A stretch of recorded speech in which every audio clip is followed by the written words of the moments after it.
प्रीति की शादी के तीसरे दिन ही उसकी सास कमला देवी बाथरूम में फिसलकर गिर गई। गिरने की आवाज़ इतनी तेज थी कि पूरा घर हिल उठा। सब दौड़े आए, लेकिन जब कमला देवी को उठाने की कोशिश की गई तो उनके मुंह से दर्द की ऐसी चीख निकली कि सबके दिल कांप गए।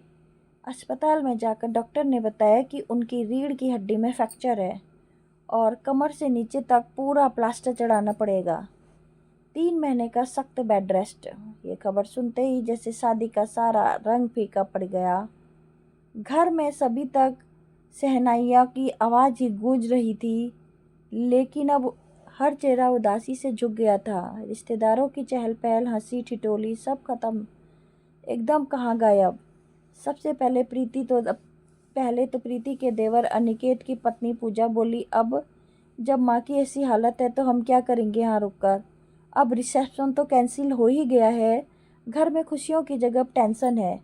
प्रीति सब सुन रही थी, वह समझ नहीं पा रही थी क्या करे।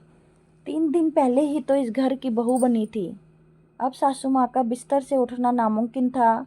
देवांश एक तरफ परेशान था, दूसरी तरफ रिश्तेदार का पलायन शुरू हो गया था। देवांश ने अपनी बहन आराध्या से कहा कि दीदी आप तो रुक जाइए ना, मैं अकेला कैसे संभालूंगा सब कुछ।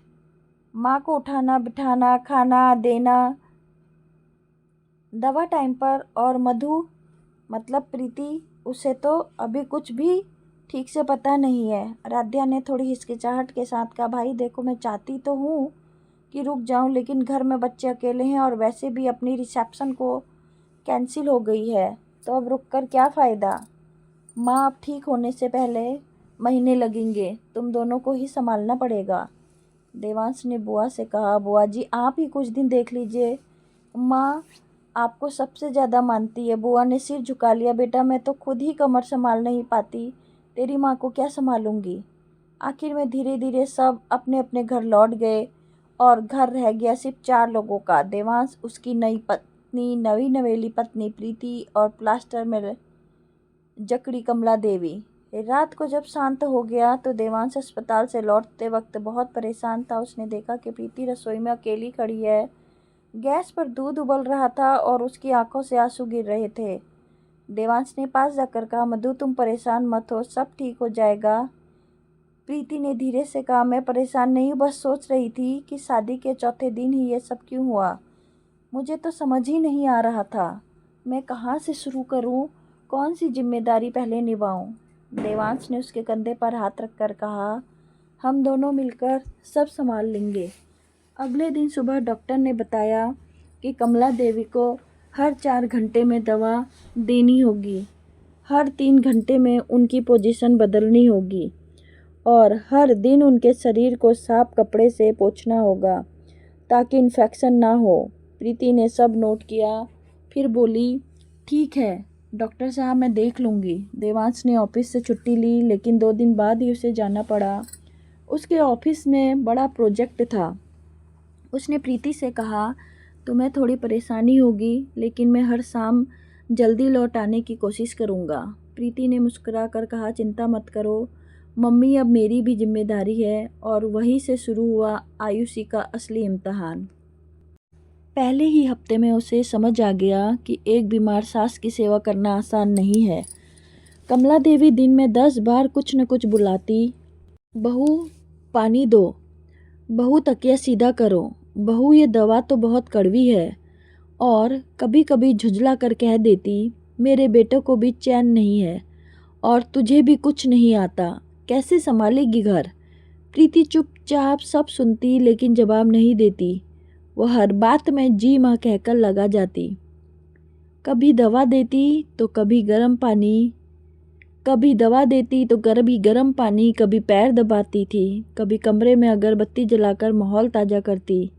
धीरे धीरे 3 हफ्ते गुजर गए। देवांश अब हर शाम लौट कर देखता कि उसकी पत्नी थकी हुई है, लेकिन चेहरे पर शिकायत नहीं है। एक दिन रात तो कमला देवी